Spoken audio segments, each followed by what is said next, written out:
Welcome to the No Love Podcast, where we decrease tomorrow's divorce rate today by teaching singles and couples alike how to experience love on purpose and not by chance. I am your host, Edward L. Fairley, accompanied by my wonderful and lovely co-host, Michelle Larkin. Michelle, say hi to the people. Happy Thursday. Get ready, get ready, get ready, get ready. Well, I've been in the house a couple days. Yeah. You started off talking previously. I apologize. The system said nope, not right now. We're gonna have to wait. Apparently, there's other people that need to hear this, so we're gonna wait and start on y'all's regular start time because it really is 7:30. We try to start on 7. Showing up now. All that 15-minute was pre-production. Yeah, exactly. They got a behind the scenes look at what was original. So just like any other show, we start by saying what's going on with us. Clearly, we are in isolation. So how has it been treating you? How are you faring the pandemic? I'm coping with the pandemic by myself. So I'm coping by sharing encouragement and trying to serve others, to be honest. And so the thought for today for me, it was really heavy. I made a mistake listening to the news before I went to bed. Don't do that. Not good. And maybe it was a little chunk, but it was too much. So it kind of set my day off in a crazy way. And then some other things came along from other people. And I was like, I need to get out of here. But the thought that helped me to get back my focus was we have the opportunity to vaccinate our thinking. And just like we're doing all this, looking for vaccinations to inoculate ourselves to prevent ourselves from getting sick. The same thing with overwhelm. Right now we're experiencing overwhelm. We can inoculate ourselves with anti-negativity thoughts, right? So that we can stay positive. And it's an effort. It's intentional. But that's what's going on with me is I'm trying to vaccinate my own thoughts so that I can help and serve others. That's well said. Well put. Yeah. Me, I'm probably going to be low on energy. Nah, you can't. I am so low on energy. No, when I'm in a creative state or a birthing state, which is where I am right now, it's sleepless nights. It's constant, like even when I'm sleeping, I'm thinking about working. So I'm almost waking up and starting off where I left off in my mind or in my dream. So I'm really, really like tired. I'm doing a lot of studying, doing a lot of preparation, having behind the scene meetings, again, more studying. And so my energy might be low, but I can assure you this content is going to be strong enough to sustain me and to compensate for my lack of energy, because that's why I'm going hard for you all, and you all will soon see what that looks like, or what it is that I've been doing, what I've been working on birthing to make sure that you all are taken care of, and you all have the necessary tools to assist, and especially what it is that I'll be going over today. So let's go ahead and dive into this topic. Oh, that's a request. I'm sorry. Okay. All right, cool. Because I'm not Seychelles, but Seychelles is being tagged to come in here. So let's go ahead and get into this topic. The topic of today's hug for everyone since we came. Yeah. Everybody's falling in. The topic for today's discussion is icebergs. Icebergs. So you might say, what the heck is an iceberg or icebergs? Well, people are icebergs. Yes, Jesus. And yes. What that basically means is that your encounter with them is deeper than your surface experience with them.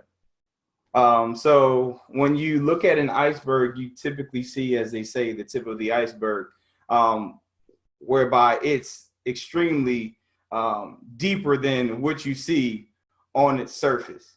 And if you don't take away anything from today's lesson, chew on the fact that when you look at things with your eyes, you are easily fooled. Um, so this is what we're going to do. We are going to attack this thing called icebergs, because what I'm finding in my communicating with people and going back and forth with discussing what's really happening, I'm noticing that people are speaking towards the surface level things. And to be perfectly honest with you, we are spiritual beings. So to look at things from a fleshly standpoint, you're already going to be destroyed, because you're looking at it from what's not reality and what's not eternal, whereas we think that what we see, which is our flesh, is, and it's not. David Jamel said, okay, why does it feel like you about to bring a word, Lord? He said, okay, Minister Fairley, say that. All right. So that's what we're going to be diving into today. And I'm going to go over 3 points. I guess I am bringing a word.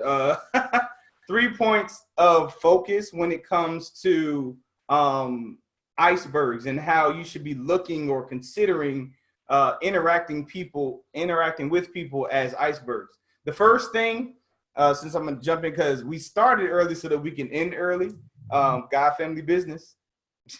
y'all know the priority. So we're trying to make sure that we get off by 8:30. So let's dive in. The first iceberg that you should consider when going in or interacting with people is it's deeper than what's seen. It's deeper than what is seen. So it's deeper than the makeup. It's deeper than the clothes. It's deeper than the accessories. It's more than the car and the outfit. So they might present themselves with this confidence or nice clothes. Every time you see him or her, she always got her face beat to the guys, is what they say. Her face is beat, or she did that, or she wearing her dresses, or they're buying the red bottom shoes. I don't even know if that's the thing anymore. The way that they're wearing their hair is laid, or whatever you want to call it. It's deeper than that. And that does not necessarily have to be a bad thing.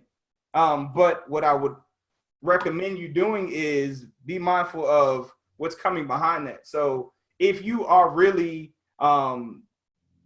looking good or what have you, or you feel good, which is typically why you would look a certain way or carry yourself a certain way, then I would question, why is that person always asking you how do they look? So if they felt good or they know that they look good, why does it matter your opinion about how they look? Again, it's deeper than the surface. If you are just wearing makeup just to accentuate your beauty or whatever, why is it that you are embarrassed if someone sees you without your makeup? Why is it there's never any pictures made without the makeup? Why is it what is the makeup or the actual surface level really covering up possibly, or hiding or masking? So it's deeper than what is being seen is basically what I'm saying. So just be mindful and don't get caught up in necessarily what you see, because once you get into that relationship, there is behind the mask, there is behind, or once he or she comes out of those professional clothes, or something behind the car, it's something behind the house. And so I had a guy tell me, it was a while ago, because he bought himself a new car, and I was proud of him and said, good job. And he was like, I want to see you buy something nice for yourself, because he knows I'm just, as far as cars are concerned, I'm just paying cash for my car. I'm not trying to find nothing all brand new and shabby, all these bells and whistles. In my mind, a car, for one, depreciates once you buy it off the lot, and two, you only see it when you're headed to it. So you don't see the car. And when we get into our cars, when we look out, we have the same view. That's literally my philosophy of a car. I mean, I'm sorry, but that's just my mentality, which in turn aligns with what you would see if I was to pull up at your house. You're going to see more than likely between a 90 to a 2000 Honda Accord. If my car breaks down, I always buy and pay cash for a Honda because they run forever. And that's all that matters to me, that it does what it's supposed to do. I'm not interested in what it is that you feel about my car or how you feel that it validates or puts value on me. I'm not interested in that. I don't care. But the irony in that is, okay, my philosophy has definitely equipped me for a time such as this. Now we have people who have a very nice car because they're more so trying to, or they would prefer to people or impress other people or show a status or what have you, whereby they're stuck with that car note. And I'm in the insurance industry, the insurance that goes with that vehicle, and no income. Whereas mine can't be taken because mine is mine. And because you possibly were trying to relay a message or share some type of status, you're stuck with stress, frustration, and even concern as to what your future is going to look like because of a pandemic such as this. So that's what I mean by it's deeper than what you see. So anything you want to add to is deeper than what's seen? I think that when you have an iceberg, it's projecting a certain size or shape. And when you are closer to it and surrounding it, and honestly, you don't even see it when you're close up, you can still think it's the same size. You can get right up on it and think it's the same size. It's when you dive and deeper that you actually see the depth and then the breadth of it, which takes some intimacy, right? So you got to get close to it and you got to, explore in order to understand. So I do agree. I think what you were saying, like to present to somebody or an insecurity is another thing that people do when they present, is to hide an insecurity with all this extra hype and activity up here and all this whatever, whether it's the way I look or the way I talk or the way I project or I got my money or whatever. It's like, well, what's the insecurity you're overcompensating for? Yeah. And it's interesting in sometimes the stuff that I say might come across as Don't apologize. We know. Just go. No. I'm saying this for a reason. Because for example, I very rarely shop for myself. I shop for my family, whatever, but it take me forever. Like I have to need a new suit. I have to need or whatever. And when I do, I spend a decent amount of money to where it's going to last for a long period of time. I literally have some of my high school shirts and things of that nature. Yeah, I apologize. I'm that guy. I say that because my wife she's like, why don't you buy yourself something or go get some. Now we've come on a year where I'm like, yo, I need to get me some new shoes, new suits, new whatever, because I'm like, I'm seeing some kind of scrapes in the neck of the shirts. It's like, and I see like my shoes, they're not looking. I'm like, okay. All right, I need it. Let me go ahead and shop. So I had done some online shopping. My wife, she gets all excited. Let me see what you got. Or what do you think about getting? And I had saw some kind of like African type shirts or what have you. And I was like, you know what? I've seen a couple that I can see myself wearing. And my wife was like, I don't like that. And I kind of chuckled and I was like, oh, you thought I get dressed for you? and she looked like it was funny to me. I didn't mean for it to come off as rude, but I don't get dressed for my wife or with my wife in mind. So like, and I say that again, not to be considered callous or rude, but I dress for me. I'm not dressing for anyone else, for anybody else to feel good about me or to think I look sexy or to think I look nice. I put on my clothes with me in mind and with me and my confidence or my thought process of how I would look in a particular garb or wardrobe, not with my wife in mind, my kids in mind, my pastor, anybody in mind. I do it for me, and it's dangerous that you would be doing life with other people in mind.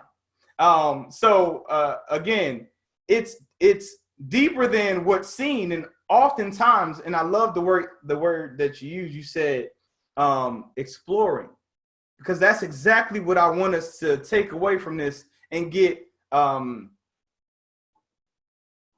in the habit of doing, almost investigating. Like, okay, she does look nice or whatever, but what made her do that, or what made him do that? Is she doing that for me, or is that she doing that for herself? Exactly. And if I don't happen to like it, will that throw off her Exactly. equilibrium? So that's why I gave like examples like, why are you asking me how you look if you're fine with how you look? If you're so confident, if you look so good, or big hair, don't care, and all this stuff like that, what is the need for you to point attention to it? Some people have mates who need affirmation.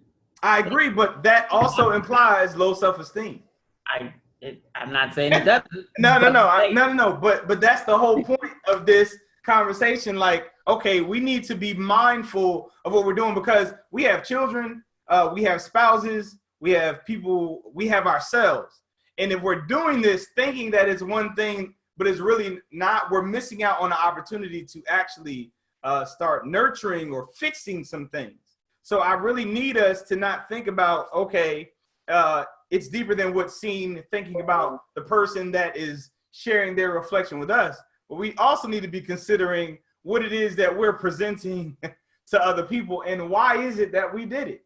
We need to be questioning why we do our things, so that we know as to whether we need to start digging up and investigating our actions, so that we can fix an issue or a problem that we don't even realize yet. So that's the whole point. So let's transition to the next iceberg. It's deeper than what's done.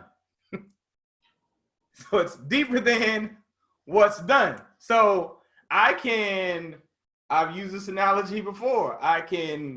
My wife could come home. I can have a beautiful meal cooked for her. I can have some lovely 2-3 dozen roses set up on the table for her. I can have a candlelit dinner. I can have cards laid out, things of the nature on a regular day. And I can even have a cake on the side that says, because it's Tuesday. And then after we partake in the wonderful meal, the nice atmosphere, I can end it with, now you know you got to take care of me tonight, right? You know what the deal is. Now, if I come that way, it's deeper than what was done. This had nothing to do with me wanting to make you feel special. I really, really like you. I want you to know that you're wonderful. It's just Tuesday. All of this stuff. If I end it with, now you know, lean back on the two. Now you know. You know what's up. You know you got to take care of daddy later, right? That is going to ruin the whole thing. And it's going to expose what the reality is behind what it is that I did or shared. So it's deeper than what's done. Let me read some of these comments before we go. It says, good evening, Michelle and Edward. We have, I didn't even realize I got to scroll. I'm surprised she ain't clock you. Aren't you supposed to be? Oh, he must have been talking about when I was talking about my wife. When I said, you thought I bought my clothes for you? Surprise. I said, aren't you supposed to be a reflection of your partner?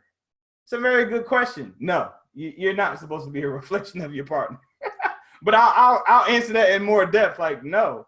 That was gonna come at some point. I apologize. That was a replay. No, I'm not a reflection of my partner. I'm a reflection of my God. But that's a whole nother question, conversation. But someone can be confident and still consider and considerate. No, you most certainly can be confident and considerate. You typically are considerate if you're confident. You're inconsiderate if you're conceited. But I can go into that in a moment as well if you need me to. Says good evening, Michelle and Edward. Yvonne says, so if your love language is words or affirmations, that means you have low self-esteem. I would need you to elaborate on that word, but I have to go. it's my love language, and I know I don't have low self-esteem anymore, but I do know that I like to have conversation, and I also like attention. I like time, but Affirmation, I will die if I don't get it. No matter how you slice it, and we can dive in on this book. I would highly recommend you listen to other podcasts, but the 5 love languages, affirmations, I'm sorry, that is a form of low self-esteem. If you need it from someone to be affirmed, that means you're looking for affirmation from an external source. You can say stuff to yourself and affirm yourself, but all you're doing is building yourself up because that's what's necessary for you to be that's up. why I have shifted to attention and not affirmation, because I'm not gonna feel bad if I don't get my ego stroked, but I do like to spend quality time, and I do like the exchange. Then it says, I think if it's to an unhealthy point, maybe, I'm not sure what you're referencing. What's the why behind it is a question. I'm not sure. Look at how Michelle was just cheesing until the expectation of reciprocity. I'm not sure what that means. Yeah, when you go put your hands back, what you gonna give me? Okay, I got you. When I lean back. Then it says, words of affirmation is one of my love languages. Now it's interesting that you put no need for you to say how great I am. Okay, got it. All right, so notice how they say, all right, gonna have to do this. All right, so truth, #9, truth is, it always is. There's no exceptions to the rule. So truth is, there's things that are true, meaning, okay, it's true that I'm sitting here with this jar and there's water in it. Is that truth? Probably not, because later on, that jar is going to go into the kitchen or whatever. So that's not a consistent or constant. As far as school is concerned, when you went to school, they taught you theory and they taught you law. So when it comes to true and truth, you would probably say true is theory, truth is law, meaning it is what it is all the time. That's why it's called the law of gravity. You can say, I don't think that there's a such thing as gravity and jump off a building. All you're going to do is find out truth. That's just how it is. It is what it is. And I say that to say, we're referencing the book that says your love language is, but you felt the need to say one of my love languages are. So to compensate for it not being truth, as in always, they give you another one that you need to reference so that you can feel good about the category that they're trying to put you in. So instead of you realizing that you're an individual and you just accepting you are who you are so that you can kind of better understand you, and typically the reason why you read the book is to better understand your mate, you read that to better understand them so that you can compensate or tell them how to treat you, provide them with what they need to make them feel better about their love language, as opposed to just being a student of your spouse as an individual or their mate and providing them with what they need and you doing the same for yourself. I can assure you that there's a lot of exceptions to your rule, which is why you ended it with, no, I don't need to hear how great I am, which technically is a affirmation. But if your words are affirmation, if your sex language is affirmation, then why wouldn't you need to hear how great you are? Whole nother conversation. Again, the difference between truth, #9, and true. It says those questions I asked that seemed incomplete were in responses to Yvonne. Okay, cool, great. So I'm caught up on the comments. So it's deeper than what's done. It's please, and I don't want you to leave paranoid, but I also want you to follow the action behind the action to make sure that you received it correctly. So people do things. That's why there's a lot of people that are concerned about, well, why is he doing this? Why is she doing that? Those who have been hurt because they've had people that did it, and the response after they did it was negative, which resulted in a experience that just was not happy or pleasing. So now they have all of this concern about the people's actions. So it is important that you listen to words that follow actions. It is important to watch body language that comes with actions. It's just important to spend time with action because oftentimes time is going to reveal who they really are, and those actions more than likely won't sustain. They won't keep themselves. So you sound like you got some thoughts, Michelle. Go ahead. I was just kind of saying that, as you were saying, that's exploring the iceberg. Like there's a part that you can see on the top, and one of the still waters run deep. You know, like you said, like why do people do what they do, or what when you are not sure and you're only seeing the top. Like as person's navigating the ocean and they're running up in an iceberg territory, they don't just trust their sight. They don't. They have the sensors to see what's under, because otherwise the ship will run aground on the bottom of the iceberg. So you can't just trust your line of sight. Same thing if you're in a relationship. You got to trust a lot of things: the body language, how you feel, how it makes you feel, what they're saying. And it's interesting that making assumptions based on the tip of the iceberg, right, can cause you to have some anxiety that's unnecessary. For example, if somebody is not always around, it doesn't necessarily mean they don't care about you. But you have to ask that question, because context clues based on what everybody else is telling you or what the books are saying is like, oh my God, if he doesn't want to be in your face 24/7, then he doesn't care. And I'm like, you have to ask that question before you can make that a certainty.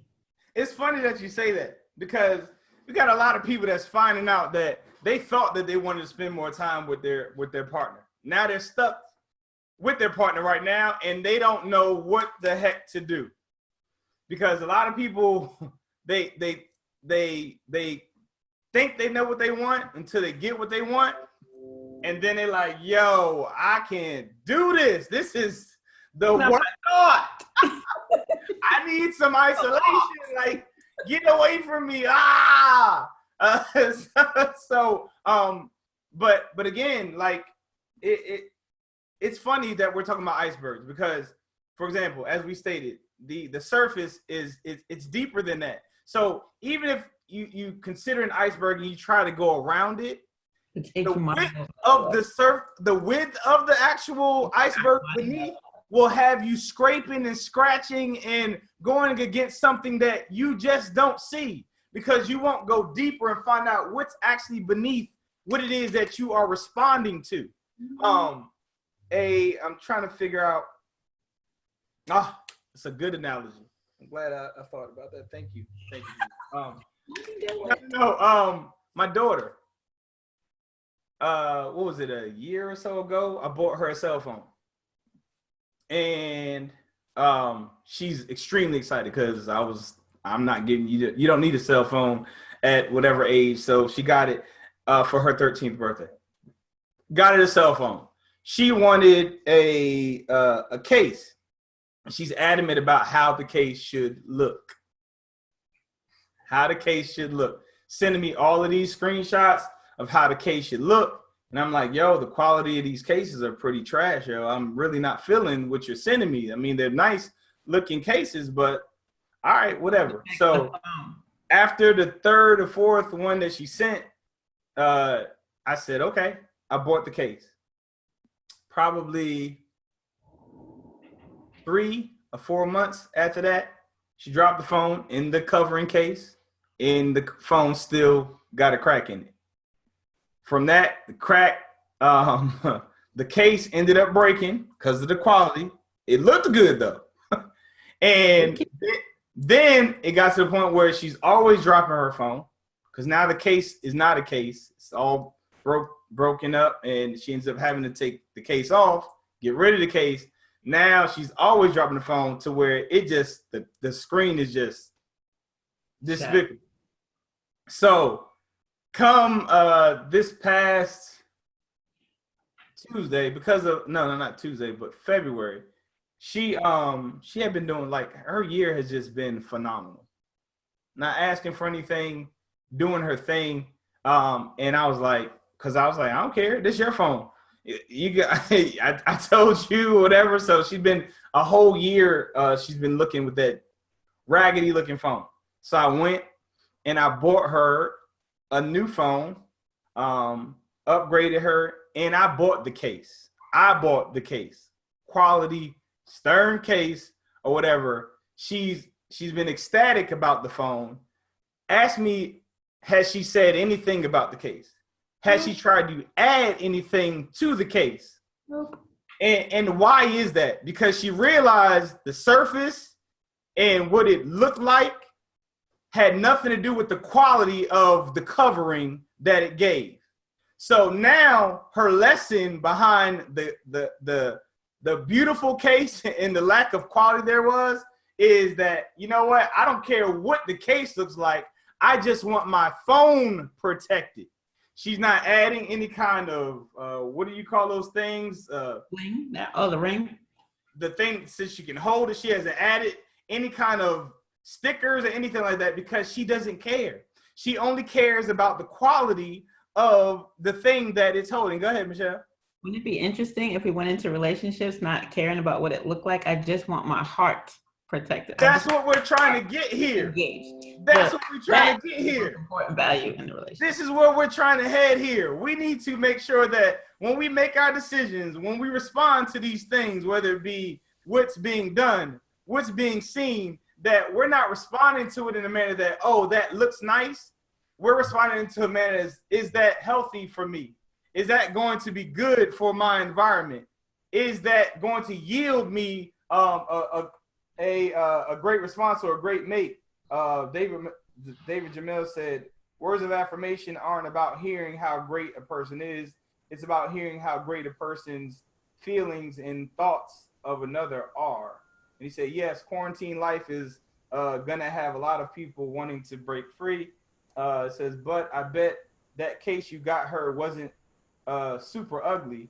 You wouldn't give her a terrible looking thing. There should not be a dichotomy of looks and quality. Amen. Actually, when you realize quality, it actually shifts your perspective of the look, not the other way around. So you start to look at it with a different eye, which is what my daughter did. And I didn't even think about what the case looked like. I thought about, what does it feel like? Does it hold? If I drop it, does it have a thickness to where if she drops it on his face? I didn't even compare it to the many things. I said, does it have this? Will it cover water? Will it cover the whatever? And I said, that's all I care about, and I paid for it. I actually bought something that would respond to the experiences that she had already had with her phone. So you knew that she dropped it repeatedly. You knew that the types of ways that she treated. So good, Michelle. Got the case that was most appropriate for that. Same thing in a relationship. That's so good, Michelle. To get the relationship with the person that compensates or fits or addresses the issues that are important to you. If you are a physically fit person, most likely you're going to have that as something you want to do with your mate. And so that's going to, by nature, maybe you're going to get a physically fit mate, but you don't have to think about, oh my God, I got to only look at people who are physically fit. I got to look for people who fit my heart, my lifestyle, who I am, my triangle, my values. And by default, the other things come into play. That's good. So that's definitely, you want to take away from the bad relationship the qualities that you want to make sure that you protect in the following relationship. David Jamel stated, people who make quality cases still seek to make them aesthetically appealing. That's not true. I literally just said that I buy or pay cash. I buy or pay cash for a Honda Accord, and I don't care what it looks like. So if I pull up the way that you see me, it's because I don't care. Like, my back window on my Honda Accord, it does not roll up all the way. I don't care. I'm not in the back. I don't care. But that Honda Accord, which is why I keep saying Honda Accord, the quality of a Honda Accord, my previous Honda Accord, I rode it 389,000 miles and it got totaled because someone hit me. I was gonna ride it till the wheels fell off. I don't care about aesthetics. I care about quality and my quality of life. That's just not true. But as we digress, Um, so it's deeper than what is done. So please investigate, explore the rationale behind the action, because the action might not align with what your assumptive thought is behind what it is that they did. Go ahead, Michelle. That speaking to aesthetics do have value, because just like the iceberg, the top of the iceberg, although it's the surface, is an indicator. It allows you to know that it's there. So if aesthetics is something that is attractive to you, yes, that's going to get you to the iceberg. That's what you need. But what we're saying is that's one part of the story, and it's such a small part of the story that if you miss what's underneath, you can undervalue your entire iceberg because you missed really all the jewels and all the only thing that keeps coming to my mind is the Titanic, to be honest, because the Titanic hit the iceberg because it didn't see it. It thought that the tip of the iceberg was a little further away. It hit the bottom of the iceberg long before it got to the top of it, and it just caused an incredible amount of damage. And there are those of us who can run into their motives. You can't necessarily see somebody's motives right away, but you can be affected by them. Most certainly. Now, clearly, okay. So let's address, since we keep talking about aesthetics. First and foremost, aesthetics is what's going to make you consider the exploration. Let's start there. That's right. Right. So no one's going to just look at an ugly person and say, "Man, I wonder what's in them. I wonder what quality and what kind of character it is." The initial response is going to be, he or she is attractive, and then you explore. Now, and I've even done surveys on this. I've literally asked persons, and they didn't know that this is why I was asking the question. I did this years ago. It's a simulator. I think it's in the Dole Love simulator. It's in there. Well, no. I'm literally talking about me testing, I guess, quote unquote, theories. I would see a male or a female with someone that you would never think that they would end up with. Like, how in the world, you ever seen that? How in the world he or she end up with him? Or how in the world he end up with her? And it never failed. Every time I asked them how they met, it was in an environment whereby they kind of had to see who they really were past their surface. There was never a time where I said, we met at a club, we met in passing. That's just not going to happen, because there's not enough time for exploration. But in a classroom setting, in church, or in some type of environment where you had to see them past their surface, which in turn shifted the way that you viewed their aesthetics, and you saw them for their quality, it caused them to look differently, and not differently in a bad way, differently in who they are and your appreciation for what it is that you saw.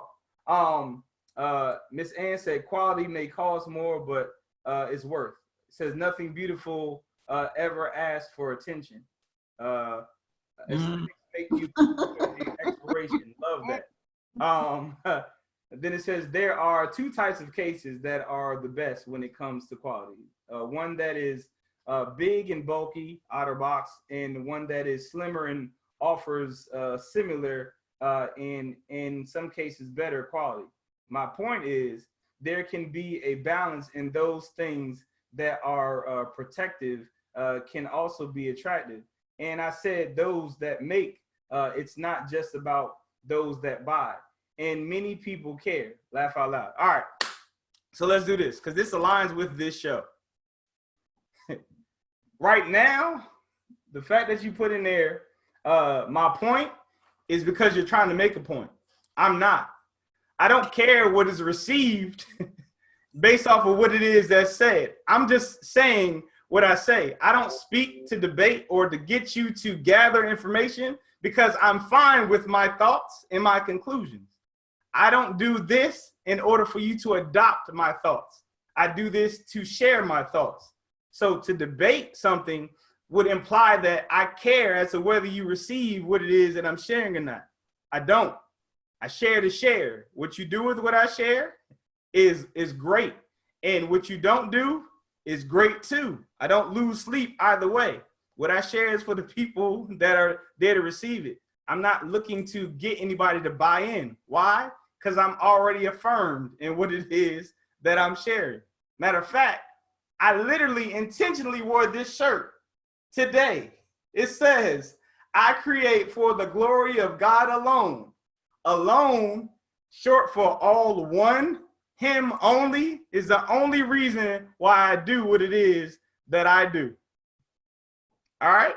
Which is the depth of the iceberg. And when exploring my own personal experience, when exploring with Eddie, knowing that we all, as he discusses very often, he comes across as rude sometimes, or very direct, or he's very his consistent. All of those things after exploring, truly after exploring, even after some offense, that is the truth. From a God space is where it's coming from. But that wasn't the first pass. That wasn't my first assumption. Yeah. And I think that that's the true value of time spent in relationship, I think that we definitely miss out when we don't take the time to explore, to truly explore. And here's the thing, because even if it doesn't work out, you may have met a really great person. Yeah, most certainly.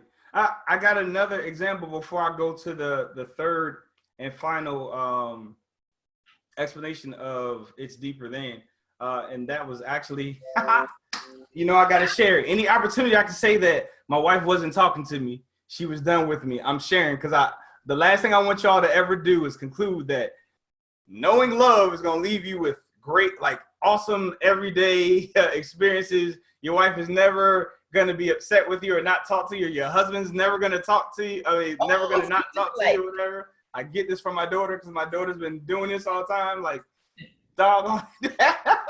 So my wife, she brought me in. So let me make this clear. She brought me into this conversation. She came to me. I think it was had to be Sunday. Yeah, it was Sunday. So it was Sunday. All the days are running together. And my wife, she said, so babe, my mom called and said that she called the mortgage people, and she wanted to know what are their plans for the whole situation with people losing jobs, not having income. Her mom didn't lose her job or anything like that, but she just wanted to know what the mortgage people had in place for that type of situation. She said, do you know what they told her? I said, no, what did they tell?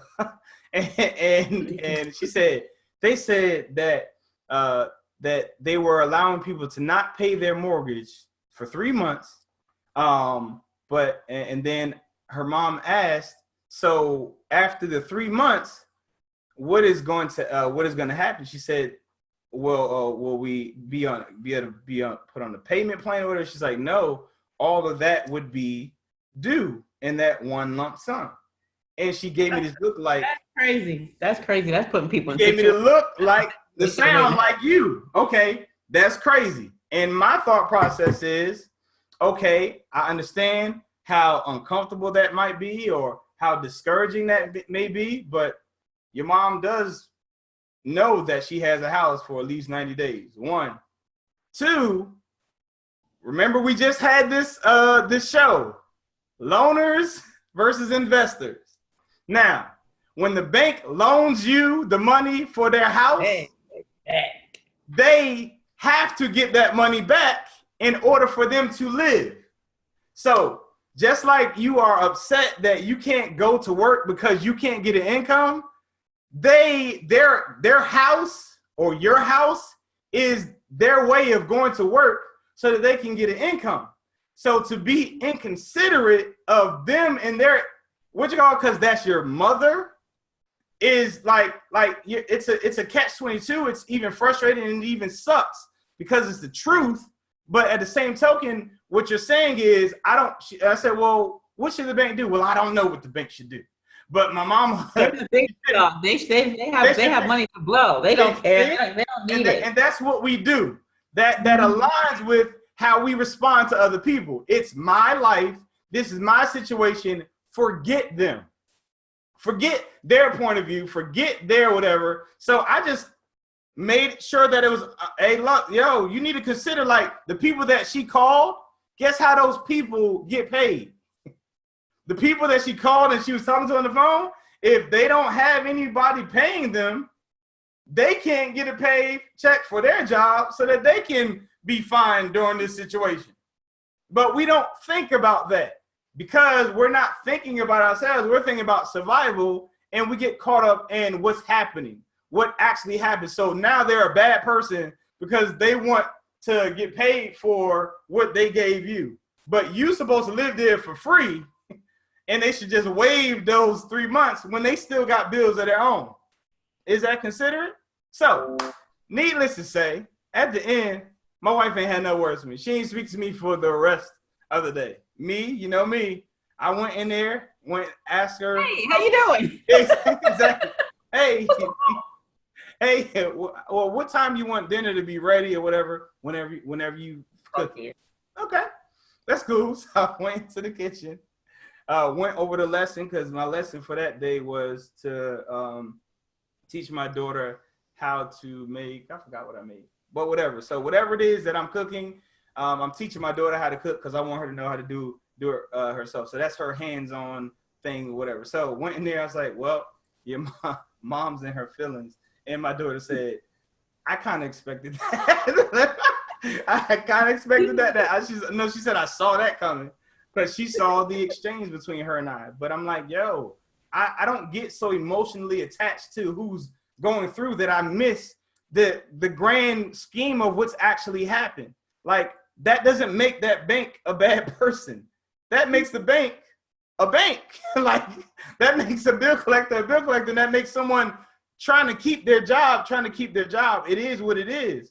So I'm not saying that it's not unfortunate your mom could lose her house or anyone could lose their house, but it's unfortunate that you think that it's okay for them to live free and they don't have any kind of income at all when it's technically their property. So that's all I had to say about that. So let's get into, and that was just my analogy of it's deeper than what's done. So it can go both ways. Like something could come across as callous or cold-hearted, but it's not. Just like my responses, they might seem callous and cold-hearted, but I'm not. I promise you, where I'm coming from is not a place of evilness or whatever, but I'm not going to spend my time trying to convince you of something when I've already shared what it is that I had to share. I don't need your buy-in. I came already fulfilled. I'm fine. So it's not about seeking validation. Agree to disagree situation. Exactly. I'm enough. If something was said that was worth me saying, well, you know what? It's an interesting way of putting it. I might have to chew on that. I would have jumped. Which is why I responded to most of the responses just quickly, boom, boom. But then it's like, okay, now we're looking like we're trying to do something here, and that's just not what I'm interested in doing. So we're down to the last one. Last one is, it's deeper than what is said. So it's deeper than what's seen, it's deeper than what's done, and it's deeper than what is said. So this goes just like any of these, it goes twofold. But what I'm noticing and is bothering me is people think that they can take what it is that they see me do or us say to do or what have you, and not come from a place of love and think that it's going to work. So I see people, they love when I say, hey, you got to be true to yourself. You got to share how you feel or whatever. And they're like, yeah, that's right. Tell them, girl. Tell them to put her in her place. Put him in his place. I'm not around here putting anybody in their place. I'm sharing what it is, but it's not from a malicious place. Again, I shared the fact that, hey, first of all, what is ill or unloving about me saying that's somebody else's income? That person has bills too. They gave that loan out of trust that there wasn't going to be a corona, just like you gave your time for your job out of trust that you thought you were going to get an income. there's two people involved in this situation. That would be very inconsiderate of me to not think of both parties. Yes, that's my mother, but yes, that's somebody else's mother. Yes, that's somebody else's child that is in the same predicament that your mother is in. So, like, we can't be inconsiderate of that. That is coming from a place of love. That's not malice or inconsiderate or rude. It also gives, it's coming from a place of love and being that transparent, which is what you're doing, is being letting you know exactly what I'm thinking, is giving somebody else the opportunity to make a decision. Like once you can see both sides, now you get to make a decision. Do you then want to pay half instead of none so that you can afford to pay the balance at the end? Do you want to skip 1 month and not all three? Like, you get to make better decisions when you have both sides of the scenario, or when you can see the iceberg and you can see the bottom, you can make some navigation decisions, whether you're going to climb to the top or whether you're going to circle around. But you get to make some decisions when you know what you're dealing with. Yvonne said it was rude. Well, again, nothing that prevents me from sleeping at night. I'm going to share what you do with it. It's up to you. Again, because I know where it came from, so I don't really get too caught up in how a person, well, I try to say it in a manner that they receive it well, but after I get to the place where I try to explain, hey, I'm not trying to be malicious. If you can't receive that, that's your problem, not my problem. So again, you got to understand, and I'm saying, and I say that because we have to get to a place where we know ourselves, and we're like, we keep on altering ourselves and doing extra things to accommodate someone else and shortchanging ourselves for knowing who we are and whose we are, which is why it comes across as arrogant or cocky or even rude, because it's uncomfortable. To be honest, it's uncomfortable and surprising. It's not always rude, anxious, malicious, or hurtful. Sometimes it's just surprising and uncomfortable. And both of those tend to cause us to feel like angry or hurt or how dare you or offended. But really, I'm uncomfortable and I don't like it. That's why I laughed, because I know you, Yvonne. You know, I know you very well. She said, laugh out loud. I know, but I'm here to say it. I know what you're doing. That's why I laughed when I read it. But yeah, I'm definitely not coming like, if you do surprise us, to be honest, and the conversation is often, and you use it as a tactic sometimes. I do. Surprise and disrupt the thought process. And so sometimes it forces you to say something that is going to be uncomfortable. It forces you to think. I do sometimes as a tactic intentionally go way left just to get you out of your emotional state to make you consider thinking. So I do that. But for the most part, I'm just responding. And the issue is that, which is why truth oftentimes is not shared, is that that we are uncomfortable with people being honest with us. That is a problem. And this is why people decide not to be honest with us. And we say things like, be honest with me, be real, and then when somebody does, he's rude. I can't believe he said that to me. Can't believe he said that my sex was not all that good. I can't believe he said whatever he or she said. And it's like, okay, well, if I don't say anything, how can it be fixed? If I don't share it with you, how do I know that you're not blind to what's going on? I would hate for you to find out the hard way that something's going on when I could have easily shared that with you. And so I really want, like, it's deeper than what's said, again, on both ends, because sometimes something that's said lovingly, people take as being rude, yet something that's said lovingly could actually be, or said and it sounded real nice, could actually be a setup for something malicious. Exactly, setting you up for the okie doke. So I think I shared it on our previous show. Like, you all appreciate when I share that, I guess y'all call it an affirmation or a compliment, because you've heard me critique. But if there's no balance in someone being honest on both ends, you'll never be able to appreciate the actual affirmation. Because I was thinking as you're talking about appreciating. So an iceberg is actually quite a majestic piece of nature. It can be dangerous, but it's also beautiful. The fact that ice can form into such large, literally mountainous things and still float and have all kinds of different textures in it is an amazing work of art in nature. And I think that what we are really hoping, I think, to say is people are works of art, and they're complex works of art. And there's more to them than what may project at the surface. Exactly. And it's worth the effort to explore and appreciate and understand the iceberg that you are dealing with. And there's so many different types. Oh, There's yeah. so many different types. Most certainly. That's why I mean I could only really go with 3, but I did so because I know you got to be done by 8:30. So If you like, we're gonna make it. We're gonna make it.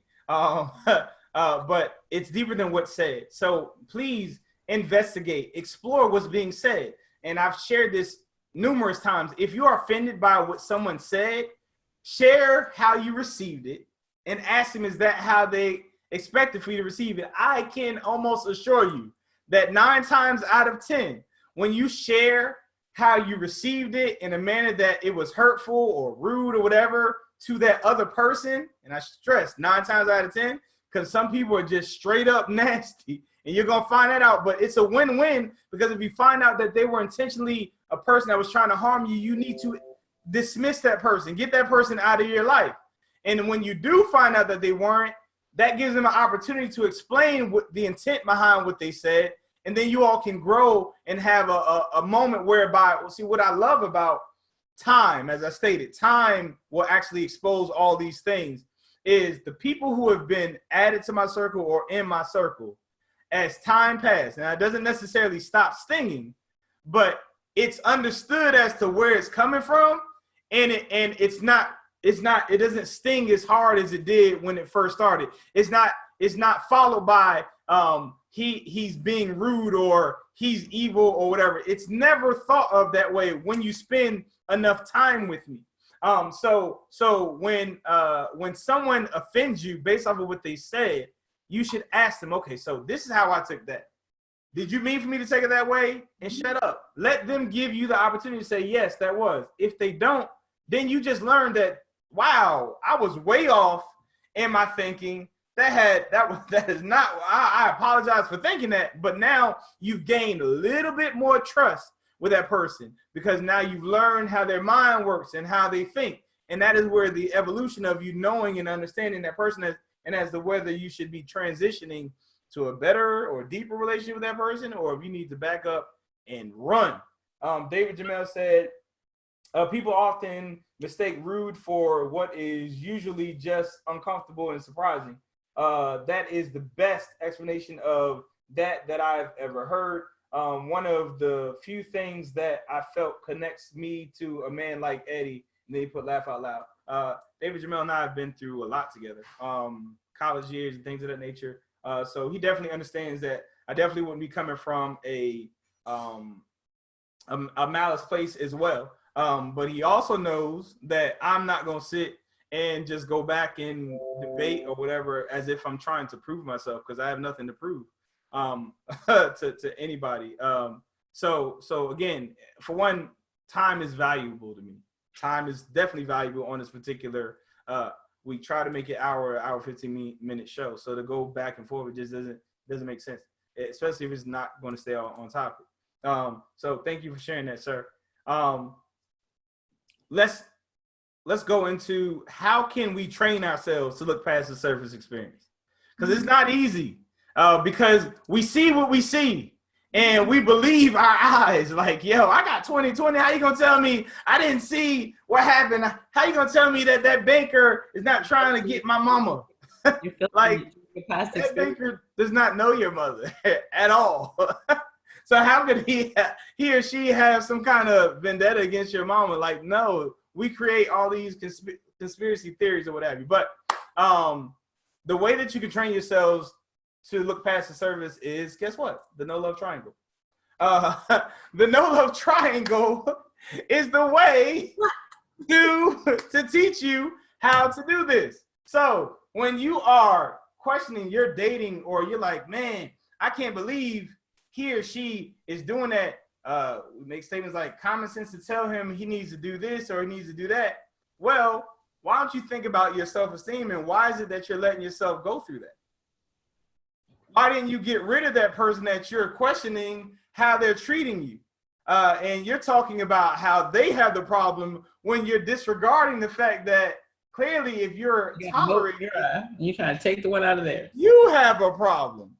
So why are you dealing with that? So let's consider the foundational aspect. Okay, so then we're like, well, my mate or whatever, I've had people ask me that, well, if he or she doesn't do this, what do I say to him or her to get the response that I'm looking for? And I'm like, well, the same thing, you would be okay with him or her saying it to you if it happened to you. And it's like, well, dang, I didn't think about it. Yeah, we typically don't. So that's the second part of the triangle, selflessness. Let's think about selflessness. Or what about she ain't giving me no sex, or he's not giving me enough sex? Okay, that's valid. But what are you doing in the bedroom when that exchange goes on? If you are selfless, what I can assure you, if you are a selfless being in the bedroom, that person wants you to continue they want to have sex with you. Why? Because they know what the end result of being in bed with you is going to be. So if you're having sex problems, you might want to work on your selflessness, because if you are selfless and you're going to make sure that they're taken care of in the end, I can almost assure you when you suggest things to be added to the bedroom, they're going to be okay with adding them, because again, they know what the end game is going to be. I'm going to get mine. I'm going to get mine. So if you're looking out for them, when you bring up something to the bedroom, guess what? They're going to be like, you know what? I'm willing to try that. You know why? Because they know that they're going to get off at the end. So let's try selflessness when we have sex problems. Let's think about ourselves. Am I in the bedroom trying to get mine all the time, and then I get mine and I'm good, and I never consider him or her and how they ended? Let's think about that. Let's go into the other part of the triangle. So, well, he's not touching me, or he's not into me anymore. She's not into me. He used to call me all the time. Now he doesn't call me. She used to call me all the time. Now she doesn't call me. She used to come by. Okay.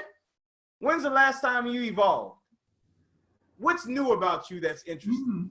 What keeps them coming back? What is interesting about you now? Or are you still the same person that they've been with for the last 3 or 4 years or whatever? What is new about you that would make them want to talk to you on the phone and ask you? Or is it going to be the same daggone answer or whatever? Or now you're like, oh, now it's so, oh my gosh. If you don't have anything new that will make them interested in you, what do they need to ask you about? They know everything. So are we evolving? Like, if we consider the triangle as simple as it seems, I promise you, it's the depth. It is the eyes behind what we're looking at on the surface. You'll get to ask yourself those necessary questions that will get you to the core and the depth of the actual iceberg. If you start asking yourself, power, the majesty of the iceberg is in the triangle. Most certainly. So I'm 2 minutes past 8:30. I apologize, sis. Do you have any kind of closing remarks? Miss Ann said selflessness equals sex. You got that right. It makes you attractive. It definitely makes you attractive. When have you ever heard, man, I don't like him making me come too much. I don't like her taking care of me. When have you ever heard that? You've never heard it in your life. So if you start doing that, they're going to want to do it some more. But it's when they don't. What you have heard is, man, he always finishing fast. Man, she don't never go down on me down there. Man, he won't do this. Man, she won't do this. Man is what they lack. They never say, oh man, he made me come too many times. When have you heard that? You've never heard it. You never heard it. So if you stop being so selfish, you might get some. Look what love does. Because what is love? It's a one-way street. When you start giving, guess what people want to do to you? They want to give you back. It's not a transaction, but that's just the way it is. It's people want reciprocation. Do for them. Simple reciprocation. Yeah, but it's not intentional reciprocation. It just happens. That is a law. It's a law. It is a law. Given it shall be given unto you. And a law that you can Down, trust. shaken together, runneth over. That is a law. Trust. And I think the takeaway for me is exploring and not making assumptions and not making decisions based on the tip of the iceberg will build the trust that is the true strength of the relationship, which is a lot of what's underneath. It's trusting their motives and being able to because I can't see what's under the surface, but if I can explore enough and build the trust, I can float on the iceberg and not worry about what's underneath because I know that it will carry me. And I think that we have some awesome people in our lives that we haven't even explored their depths, and there's still more to know. And that's right. part of what's cool about, relationships. Most certainly. My concluding thoughts would be, it's deeper than it's done. That's something you see. It's deeper than what's seen. That's clearly something that you see. It's deeper than what's said. That's something that you hear. When you use your senses to draw conclusions, you're done. This is called no love. I'm tapping my temple for those of you who are listening. It's called no love. So we have to start seeing with our minds. We have to ask questions, explore, navigate the experiences that we have with our five senses so that we can come to the proper conclusions, as opposed to making assumptions by illusions that we see with our eyes. And we hear with our ears. It might be filtered incorrectly. So you need to ask the necessary questions. Use your mind to see. Stop looking at things with your eyes and what you hear, because what you're doing is you're comparing it to things that you've experienced and seen in the past. And oftentimes we're looking for a better future. So if you're comparing what you see and hear with your past and you finally come across love, I believe we did a podcast where it says it looks the same, or love looks the same, or something to that effect, or similar isn't the same. So love looks like hateful experiences, and hate can look like loving experiences. But again, it's because of where it's coming from that it will determine the outcome of the actual situation, which is why I said it's deeper than what's said. It's deeper than what's done. So you can't just say, I love you, but your actions are something different. Like where it's coming from is really going to dictate and determine how they receive it. Just like I said, I say stuff that might seem harsh or hurtful when on the onset, but when they know where it's coming from, I can assure you, by the time on Monday, my wife was talking to me again. She always does it, like, I don't know, but day 3, she was all in, like, so yeah, she was talking to me on Monday. On Wednesday, it was, hey, babe this, babe that, you want me to do this? Just, oh, okay, we're normal again. Got it. So I mean, she had to process. Exactly, she had to process. But, she rises on the 3rd day. But the strength in my process is I'm already enough by myself. So it allows for you to process to where we can get back to where we were in the first place, because I never left. So with that being said, I promise y'all I love y'all. I promise y'all I will continue to work for y'all. I promise y'all I will continue to grow for y'all. I promise y'all I will continue to teach y'all. As long as you'll continue to listen, I'll continue to talk and teach. I really wish y'all well throughout this. Please be encouraged. Speaking of not looking at things with your eyes, please stop looking at the news and allowing their television to tell you the vision that you should be having for this current situation right now. I love y'all. Y'all be safe. Have a good one. Peace. Peace.